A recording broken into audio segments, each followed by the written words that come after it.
Bismillahirrahmanirrahim. Assalamualaikum warahmatullahi wabarakatuh. Syukur alhamdulillah kita bisa berjumpa lagi di channel ini. Shalawat dan salam semoga selalu tercurahkan kepada junjungan kita Nabi besar Muhammad sallallahu alaihi wasallam. Allahumma sholli ala sayyidina Muhammad wa ala ali sayyidina Muhammad.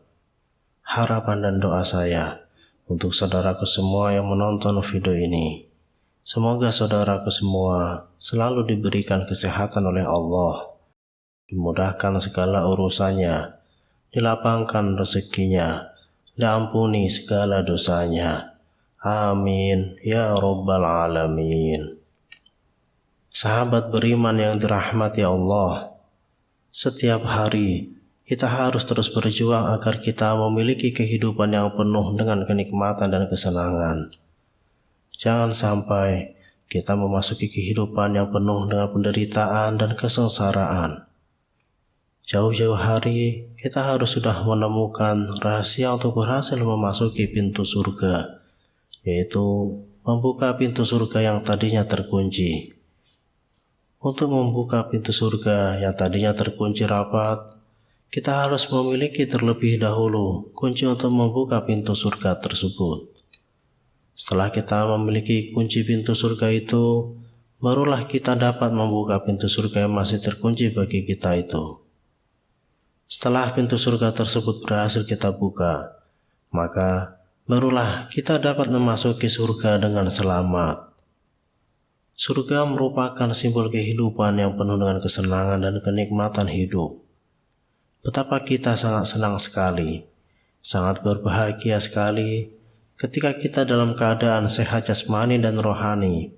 Kita harus berjuang dengan sungguh-sungguh, jangan sampai sakit ketika hidup di dunia ini.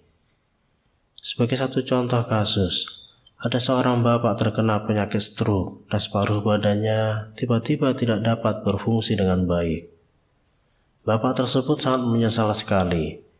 Mengapa sekarang ini hidup dengan kondisi yang penuh dengan kesedihan dan penderitaan, penuh dengan kesengsaraan ini?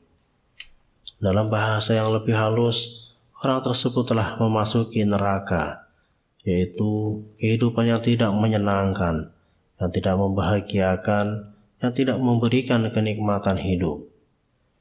Jangan sampai kita memasuki pintu neraka. Jangan sampai kita malah memiliki kunci pembuka pintu neraka, dan bahkan kemudian kita malah memasuki pintu neraka tersebut. Ternyata sudah terbukti bahwa sholat tahajud itu merupakan kunci pembuka pintu surga. Siapa saja yang sudah secara rutin di setiap malam hari mendirikan sholat tahajud adalah orang yang sudah memiliki kunci pembuka pintu surga. Orang tersebut sudah mempunyai hak untuk membuka pintu surga itu dan memiliki hak untuk memasuki surga tersebut.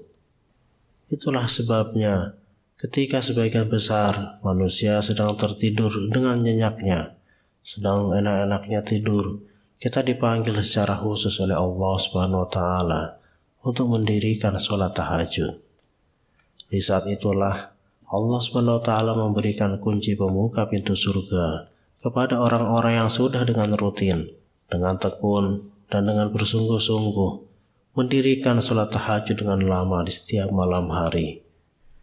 Sungguh sangat beruntung sekali orang yang sudah diberi kunci pintu pembuka surga oleh Allah Subhanahu wa Ta'ala secara langsung ketika orang tersebut sedang mendirikan sholat tahajud. Di saat orang tersebut sedang menjadi tamu Allah Subhanahu wa Ta'ala di waktu yang sangat istimewa tersebut.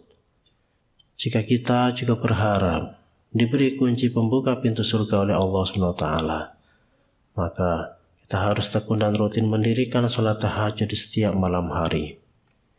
Tidak ada istilah hari libur bagi sholat tahajud ini. Jika kita ketemu waktu malam hari, maka itulah waktu kita harus mendirikan sholat tahajud tersebut. Kita harus melihat fakta-fakta dan kejadian-kejadian nyata yang dialami oleh sebagian besar orang ketika hidup di dunia ini.